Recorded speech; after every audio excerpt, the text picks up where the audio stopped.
Hey, hi guys. Yeah. So welcome to the class. As today is the first session, right? We got delayed a bit for others to join. So Devi, do you have any question? No, I was just asking whether do we have a class or not. I don't see anything from past 10 minutes. Yeah. Got it. So we, as this is the first class, we are waiting for a couple of our, friends to join. But so from today it will be, from tomorrow it will be on a normal full space, full pace. Yeah, yeah, Today fine, fine. Okay. it will be a bit short, but so just a second. So let me know if you guys are able to see my screen. Yes, we are able to see.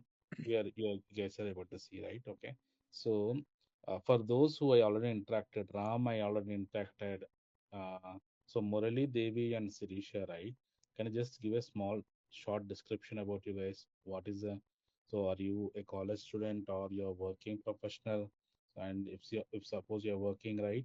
In what background you're working and what is your intention to actually learn this course? Hey, hi, Murli here. I'm working as a IT support engineer in Amazon. So I'm interested to I need to improve my cloud cloud skills. So waiting for this.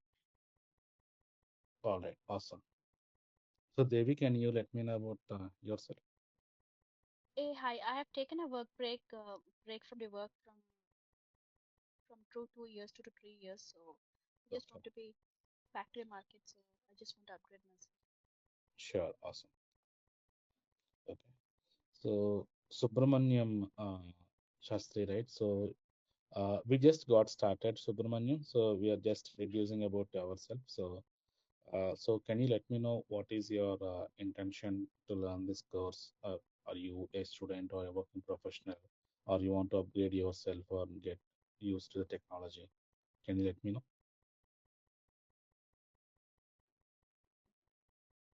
Sir, I joined out of interest, sir. Actually, I'm already working on cloud in office, but Okay. I don't have formal knowledge. I work by seeing Google, I troubleshooting several things, Mm-hmm. but I don't know how to gain confidence. Only I have joined. So, Yeah. Okay. Cool. So, Sirisha, by any chance you're able to hear me? If you're speaking, you're on mute.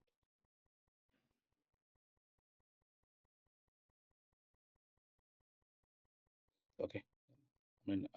Sirisha, you can ping or let me know about what is your intention to learn this course. Yeah. For those who know about me, for those who doesn't know about me, right? I'm Durga Manikantan, and I have around 12 plus years of experience and more than 8 years into AWS, and I'm working in one of the MNC as a lead cloud architect. So I am into this cloud computing from more than 8 years with respect to AWS, DevOps, Docker, Kubernetes, and whatnot, right? So everything I'm into this one. Yeah. Santosh, you have a message. All of you, please drop your mail ID and contact numbers. Okay, all right. So yeah, so that is in brief about me. Yeah, so without wasting much of our time, right? But just before getting into the session, the class, actually the planned session is from 8:15. So please join on time, guys. So that right, other people who are joining will not get. So they doesn't feel that they joined early or something. So yeah, without wasting much of our time, we'll get started. So. Um, the way I'm going to take you guys with respect to the course is initial 2 to 3 days, right? It will be very basic and just cover the short basics. And from then we will get started into the AWS concepts. So it's going first two sessions that will be on history and computing, then distributed computing, advantages, disadvantages, and so on. Yeah. So stop me whenever you feel wherever right you feel that you have any question. So I'll stop and since I am not able to see, right, someone can just say that or ask any question. Yeah. So we will get started with the first concept of what is client server computing. So the reason I didn't bring up the history of cloud computing in as a first session is because I want you guys to know what is what is the various ways of computing. What is mainframe era? What is client server computing? Then what is distributed computing? Then what is the cloud computing, and so on, right? I'll be talking once I introduce client server computing, distributed computing, and mainframe era. If you understand that, right? So I will walk through what is what is the period in which this evolution has happened. So with that, right, I will start with what is client server computing.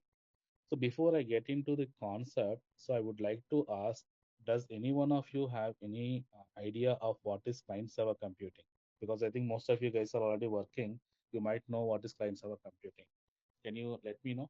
Yeah, someone can volunteer, guys. It's not like there is no right answer or wrong answer. I'm not here to assess you guys, just to keep you. So just I want to know what level you know about this one. That's it. You can say Nowadays, every application is based on client server computing. Like every application is based on this architecture and client server. So, okay, yeah, that's okay. So every application is based on this, but what is this? so client always sends a request to the server, and server allocates, it responds back to the client. Say suppose if I'm working on a web page, so client sends a request to the server, and server will respond back like HTTP. If I'm not wrong, HTTP response like. Yeah, super, awesome. So anyone else, guys? Okay, all right. So that's fine. Uh, I don't want to directly get into the concept, right? So, but I'll just give you a short example. I mean, so anyone, most of you guys, right, might have traveled on train. So I'm assuming most of you people has traveled. So if at all you take any train, right, so you're having train and a station as well, and all of the trains run on only railway tracks. Okay, so similar. So let's say, right, I am one of the user who wants to travel from the Hyderabad to Vizag or Vijayawada or any other location, right, Mumbai or Pune. What I will do, I will book the ticket and then go to the railway station and board the train. Correct. So then the train will arrive. When the train arrives, I will just you get into the train and use the services of the train. It might be sleeper berth or AC or anything else, right? And also the main service which you are utilizing is transportation. So you are actually traveling from one location to another location. So the responsibility of a user is to go to the railway station to board the train, and the responsibility of the train is to come on time and provide the services which it offers is in our scenario it is travel. Okay, so similar to that, right? So the client server computing mean we have two parts here. One is client and a server. You can think of client as a user, right? So someone who actually travels to the railway station. So client is simply a user or a software program that requests for resources or information, right? So I'll just relate this with the example I have given you. See, is a user that actually is trying to travel from one location to another location. Similarly, client is a user or software that request for resource or information. So nothing but so client is just sends the information or ask for the information or resources to the server. So a server is a service provider that serves the request to the client. So basically, right, clients initiate the request and servers responds back. Okay, so what are these types of clients which we have, right? We are having, it can be a web browser, mobile apps, thin clients, or thick clients, or anything else, right? So anything that initiates the request, or anything that needs something from the server and is actually sending some information or receiving some information, right, is a client. similar to right, a server is nothing but it has a service that is hosted on that server, and it serves the respective service to the clients. So similar, I just got this with the help of a train, right?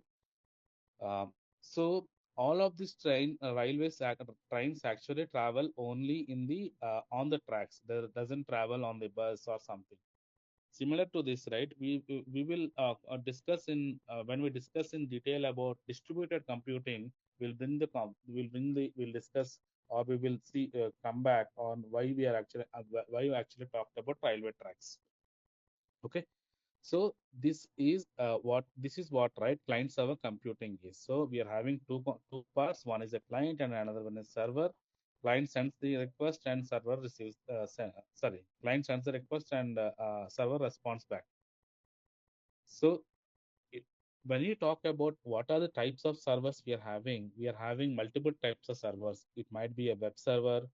A web server is nothing but a server on which you hosted your application, and that is it serves the HTTP or HTTPS requests.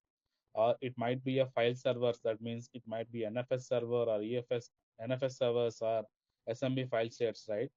Or the next thing is about database servers. Database servers, right? It's nothing but you install database applications or database server on a server, and that will act as a database server. So it might be Oracle, Microsoft SQL, or anything else, right? Or databases. Application servers, right? It might be Node.js type of servers, or it might be Python servers, right? So web servers and application servers are almost similar, but web servers, right, are actually intended to serve the front end traffic, but application servers are the back end traffic. So we any questions on this? What is client server computing? Okay, I'll treat that as no. So we will discuss in the next slide about how does this work, right? So this is simple. Uh, uh, this is a simple diagram which is available on internet as well. So basically, you're having two parts. One is a client and another one is a server. So the similar to what we. So first, what a client will do is it will send request to the server. Okay. So the server will receive the request, and what type of request sent based on the request, it will respond back by sending a response. So if you see here, right, how does it work? Client initiates a request, server receives the request, server processes the request, server sends a response, client receives the response. Basically, these are the different stages of how the client server computing happens. So it can be a simple we'll just simply take an example of a web page, right? So if at all I'm just giving what google.com here, it is just it is I initiated a request from here, and it is actually traversing to the Google server, and I'm getting a response. We will just simply we will just simply look into uh, by using a terminal, right?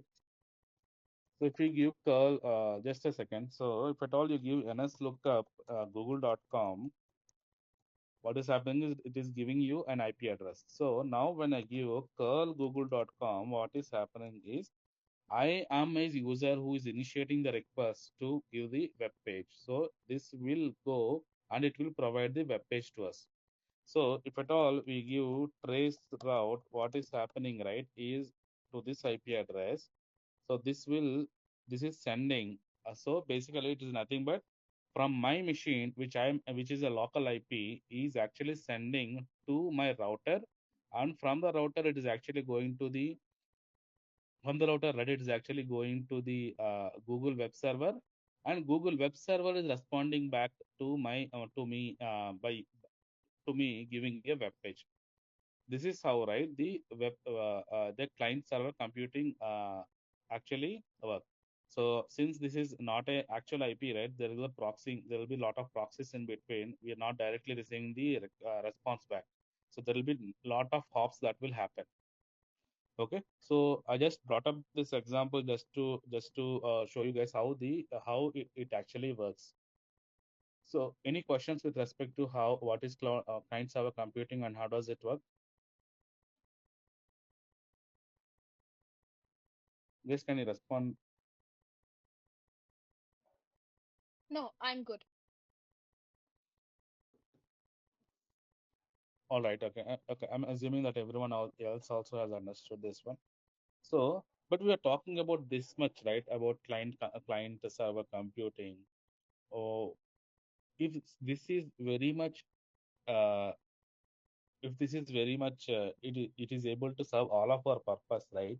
There is no need of cloud computing, correct? So, but what is the reason or what are the advantages and disadvantages, right, of using this client server computing? We will discuss. So, so since basically, right, I'll discuss in about distributed computing. Basically, uh, whenever we are actually using this client server computing, so we can also scale this respect we can also scale the respective server. If suppose, right, let's say you are using a server with you are actually using a server with actually 4 CPU and some 16 GB memory, but your user base when your user base is actually increased, it might not be able to serve your traffic. So, or it might not be able to process your requests. In that scenario, what we will be doing is we will be either doing a horizontal scaling or a vertical scaling. So, what does vertical scaling mean? We are actually increasing the resources that are allocated to this server. That means from 4 CPU, we might make it 8 CPU, and from 16 GB memory, right, we might make it 32 GB memory. Or you can add another server to the respect to with the same application so that the traffic gets distributed. Okay, so that is where scalability comes into picture. The advantage of with respect to client server computing is you can scale your respective server. So either it is in client server computing, it is only the vertical scaling. It's not a horizontal scale. In distributed computing, we can discuss about horizontal scaling. And the important thing is security. So you are actually hosting your application in a particular location, and accessing that location is not that easy, basically. And also, you can also do a perimeter scanning, or you can get these respective firewalls in order to block your traffic or inspect your traffic, or you can also you can also prevent the respective application from some attacks or anything, right? The security of the you can integrate security into the application. So where we might be talking about encryption at rest, or encryption in transit, or it might be firewalls, it might be the next gen firewalls and anything, right? All of these are dealt by, so that we are achieving the security in the client server computing. And the next is centralized management. So what being an administrator, right, you need not go into each location or each server. So since all of these servers are available at only one location, administrator can easily just get into the server by using the client. Uh, maybe it might be SSH or RDP, or it might be a respective database server like my MySQL client, PostgreSQL client, my MS SQL or anything, right? Administrator can simply use the client and get into the server and manage the respective servers. And also, since all of the servers will be only at one place, I'm talking about only one application. Like that, there might be multiple applications in the respective organization. So all of this will be available in one place, and that is what we call as a data center. So without actually going into the data center by using these clients, you can just simply get into the respective server and do the operations. And also resource. The next advantage is resource sharing. So you might be having multiple clients, right? So each client is nothing but each user is a client. Every user can initiate the request, and all of the requests will actually come to the server, and server can utilize the respective resources and actually servers can utilize the resources. And also what the same on the same server we can also host mul- uh, multiple multiple other just a second, guys. On the same server, we can host multiple other functionalities as well. So it might be database server, or it might be a file server, or it might be we, we are making use of these resources, the underlying rate, CPU, memory, or storage, and we are sharing them in order to host this as a server. So next is fault tolerance, right? So the what is one of the this is something, right? An advantage and also a disadvantage. The thing is, if in terms of only client server computing, I mean, client server computing and distributed computing are similar to each other. I mean, they are interconnected to each other. So fault tolerant when it comes, right? Even though one server fails, there will be multiple others that other servers that can be used in order to serve the traffic. So that, right, we minimize the downtime. So these are the advantages with respect to client server computing. So, but there are also disadvantages of using the client server computing. So as I told, that with respect to fault tolerance, if suppose one server fails, the other server, if suppose they are distributed, then we can basically make use of the other server and make use of the other server and minimize the downtime. But when it comes to the disadvantage, also there is a disadvantage this respective client server computing has is it is a single point of failure. What I meant by single point of failure is if the server, basically, right, if the server that is acting as a central server fails, all of its clients, right, will go away. So when we discuss in detail about what is distributed computing and what are these distributed file systems, right? Maybe tomorrow I'll bring up that. So then we will discuss about, basically, you can at the moment you can think of what a single point of failure is. If suppose that the respective server fails, the respective clients will not be able to access the data or access the application. You can think of that. So one of the most disadvantage, right, is we are actually complexity and cost. They are actually both are interconnected, and when it comes to cost, we are actually investing on the hardware, software, right, and networking infrastructure. So if suppose you are going to host your application, you'll be doing an analysis of what your requirements are, what will be CPU, what will be memory, and you need to invest upfront. So what does I mean by upfront is you will be placing a procurement request, and it will have some cost, and you need to pay that cost. So that is a bit disadvantage with respect to client server computing and the complexity, right? So basically, the one of the complexity with respect to client server computing is maintaining the respective servers and clients, right, will be a bit difficult. So let's say you're having some 3 to 4 servers that are actually either a database server, right? So when in order to maintain the respective servers, what you need to do is you have to ensure the OS is compliant. So you have to do a regular patching activity with respect to OS and also maybe database, and also you need to maintain the respective database servers by taking backups and upgradations or anything, right? That you need to do. So maintaining them is a bit complex. So these are the advantages and disadvantages, right, of the client server computing. So I'll take a pause here and let me know if you guys are having any questions. I'll take that as no. So yeah, so this is what I mean. So I actually thought of covering even the distributed computing today, but in the interest of time, right, I would not be able to cover. So I don't wanted to cover half today and half tomorrow. We will discuss that tomorrow. We'll discuss that tomorrow about what is cloud computing, what is mainframe era, and then we will just, I mean, I'll be talking about history of all of this, right? Which era was first and which is next, and what is the latest. So, any questions you have, guys, with respect to today's concept of cloud client server computing? Okay, I'll take that as no.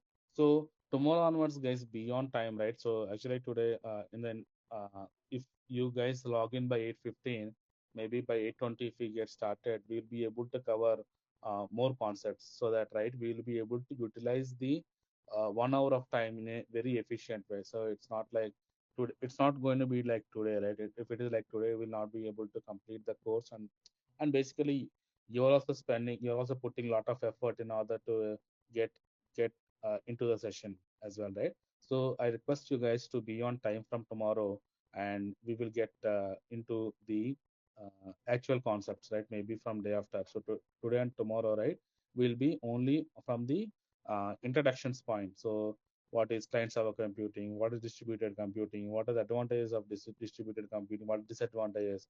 What is a brief history, right? What is about cloud computing? So what is mainframe era? Which come first, which came next, and then we will get into the actual concepts of cloud computing.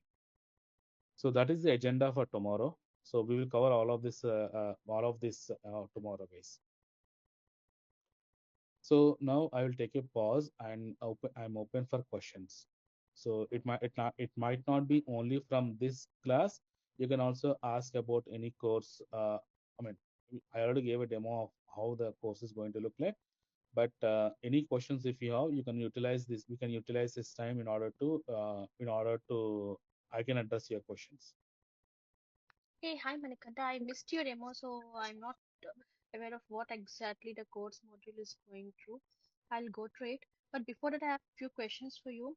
I mean, Yeah. not exactly for you. I mean, I just want to know. Like presently, AWS is already it's been in the market, and we have a huge competition, many applications, and many only less calls, right? Mhm. So at least for me, I've taken a break and I'm going to be back to my work with, you know, with just upgrading my skills and to, so I have to be definitely, to be in the market, I definitely have to be a one step ahead, at least to Mhm. get my profile picked up or in any ways. Yeah, So how can you say me that this course is going to, of course, I have to work hard, but what kind of life projects you're going to cover? got it. I mean, So to before get I answer your hands-on. question, yeah, got it. Before I answer your question, I would like to know what is your background, right? I mean, you told you are taking a break from your work, right? So before that, what are you working as? Are you working as a developer or a administrator? So I worked as a tester, then I've worked on POCs of big data, and then later on I've taken a break. So yeah, Okay, I have to build my yeah. resume So back again, put in some got technologies. got it. So testing big data and I mean whatever POCs you have done, right? So what I'm going to I mean basically how the structure of the course is, we will slowly get into the concepts of the respective servers. I mean, when it might be computing, it might be databases, it might be storages. We will get into that, and we will be discussing in detail about each of the service. So I mean, basically, right, being in a testing background, you might actually look only from the layer 7 or layer, I mean, basically, right, once your application is developed, you will be testing if the application is working or not. Okay, so this is a bit step ahead. So testing the application and how that application is behaving, how that application is hosted. Is it hosted as a server? Is it hosted on a server, right? Or is it hosted on a container, or is it hosted on Kubernetes, or is it a tier architecture or a respective four-tier architecture? What are the respective components? How is it performing? Does it is it a mission critical application? Is it a mission critical application, right? And what is RTO, RPO, and what are these, right? These are different terminologies that we will be using, and all of these are interconnected with the day-to-day work which we will be doing with the AWS. Okay, so from the live projects, right? See, I have got around 2 to 3 applications which I have built. So it's very simple, basic form which actually has just a simple database interaction, and we can host that application on a server on a EC2 with an RDS as a backend. That is one scenario which we'll be talking about. We can host that application on a container and RDS as a background, or we can also get database on the respective database on EC2. That is other uh, real-time project, right? You can think these as a real-time projects that we will be doing. Okay. Apart from this, right, daily we will be walking through. There will be the working sessions where I will be giving demos. So you guys need to practice the demos. I mean, whatever I give the demo, right? So you guys need to practice that. And also, I'll give you an assignment. Okay, so something, right? I just created a user and a permission, right? And I will be talking about what is a policy. I want you guys, right, also to create your custom policies. So those are similar some exercises that I will be giving. So in order to actually brush up them. So to answer your question, right? So this course, but if at all you follow this On what course, application we are gonna practice, Manikanta? I mean, like, I mean, you are going to give us any, like, we are gonna work on GitHub, or like where we are gonna work? Practice sessions would be on where? okay. So coming to that point, right? We are having something called as a free tier account. AWS has a free tier account. So you can create an account and whatever demo I give, right? Suppose I create an EC2 instance, I'll be giving demo using that free tier account, right? You can create the respective EC2 instance or RDS instance. Free tier account is nothing but you are having an AWS account that you can use for testing purpose. At the same time, you'll not be billed to some usage.